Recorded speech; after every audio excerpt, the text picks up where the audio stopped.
Hey Scott, how's it going? I just had a quick question for you. I was just on Twitter, and I know you hate being asked about Gonzalo Lira, but after these tweets, today's the 31st of July. After these tweets that he's been posting recently, I'm sure by the time, if you hear this, if you do, you'll know what I'm talking about. I just want to know your opinion on it.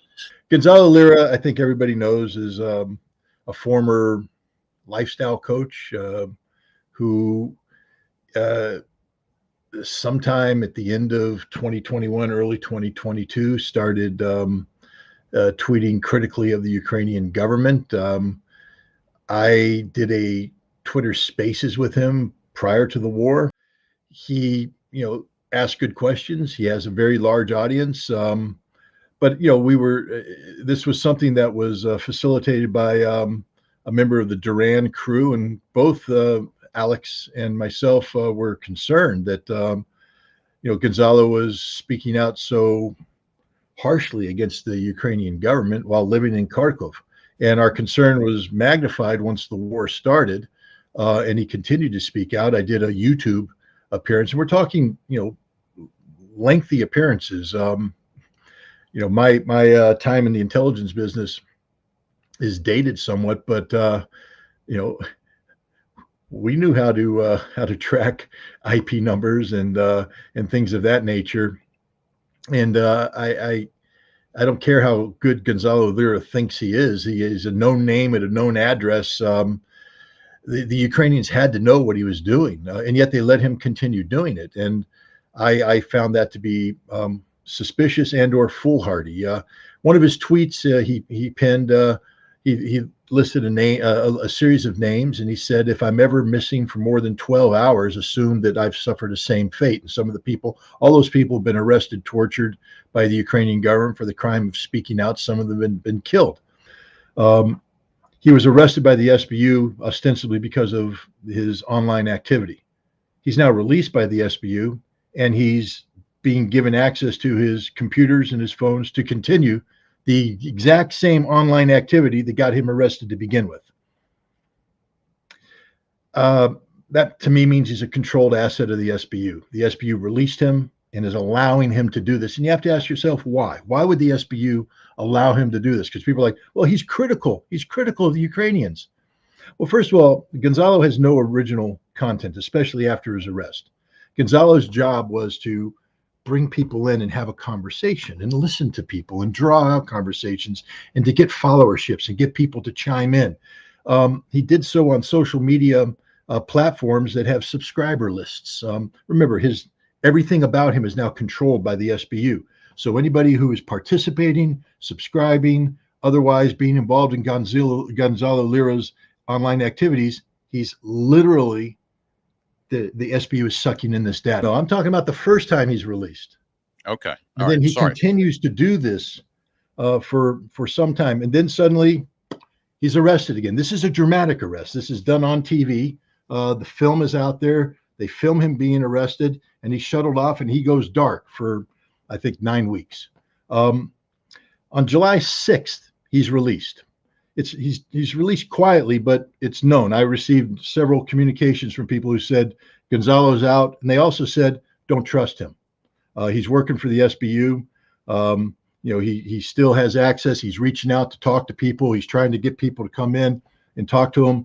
They said don't do it. I said don't worry, I don't talk to him anyways.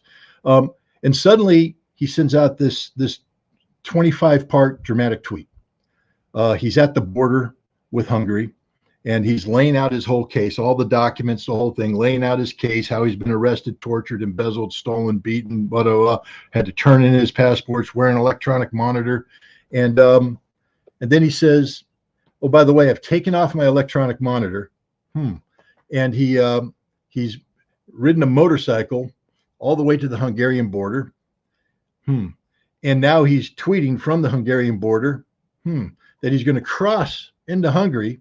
And his passports have been returned to him.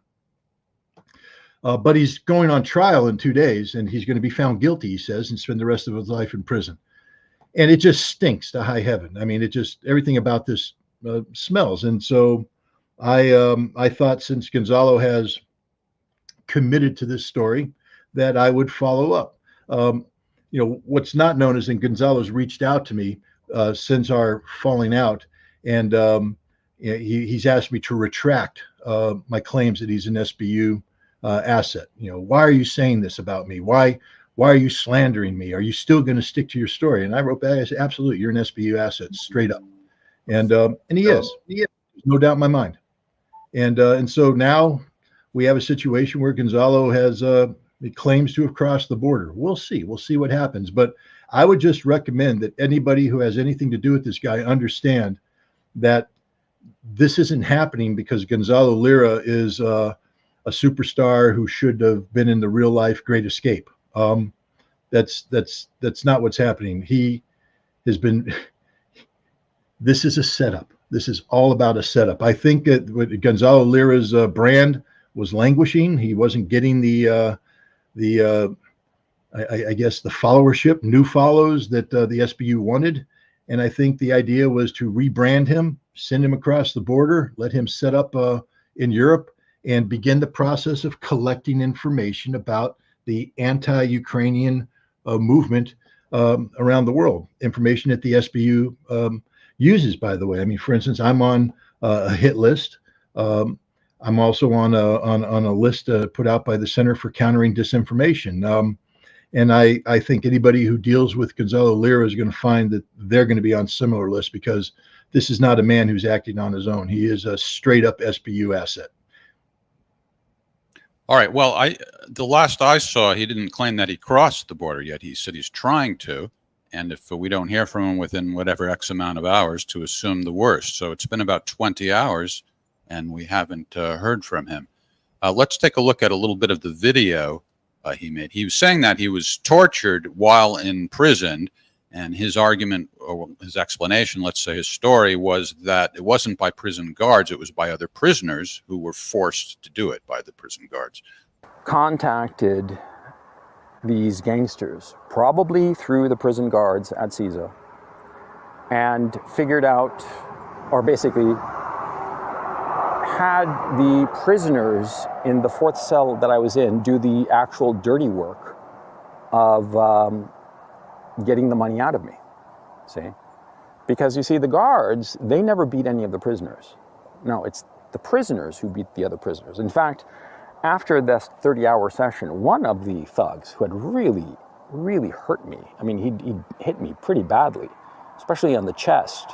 He hit me like right here on the sternum repetitively and so hard that it left this huge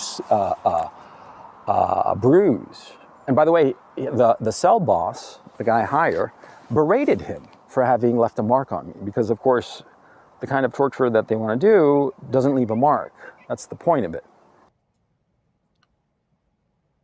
So anyway, that sort of gives him a reason for why there's no visible signs. He's describing one of the things that supposedly was done to him. And he said, 2 thugs held my head and used a toothpick to scratch the whites of my left eye while asking me if I could still read if I had just one. Now, the part that I found suspicious is that after saying that, he didn't say anything about like what it did to him. So I don't know if we have any ophthalmologists in the audience or not, but he doesn't look to have an eye injury. He has his eyeglasses on, which is convenient that he's able to, that was another thing he's able to have. Did you find that out? Can you imagine being scraped in the eye with a toothpick, but it not then leaving you enough of an injury to say anything about it? I'm not an ophthalmologist. I mean, No, I know, but does that strike you? Does that strike you as odd or no? Every aspect of his story strikes me as odd. There's none of it that's believable. None of it. Not a single sentence of it's believable. It just. Why was he released? Why was he released? I mean, if you're going to put him on trial, and the idea of trial is he's such a threat to Ukrainian society that you're going to put him away for a significant period of time, why would you release him? It doesn't make any sense. And why would you release him, especially after subjecting him to all of this abuse? I mean, he now has, according to him, the names. He's got the numbers. He's got the data. He's, you know, he's going to tell a story. He was scammed out of $70,000 and all this. That's just not how it works, Jeff. You don't expose people to the deep, dark secrets of the prison system only to release them and then facilitate their ability to take that story with them out, unless the whole purpose of the scam is to create a story that he can take out with him that helps him establish himself on the outside. I've seen this over and over again as intelligence services seek to plant sources around, and you have to build up a credible backstory. You know, we've seen the Iraqis do this. The Iraqis would plant sources in Europe through the refugee channels to put disinformation back. It was a big game they played with the inspectors, to send a source out there and see how long it took for the inspectors to act on the source.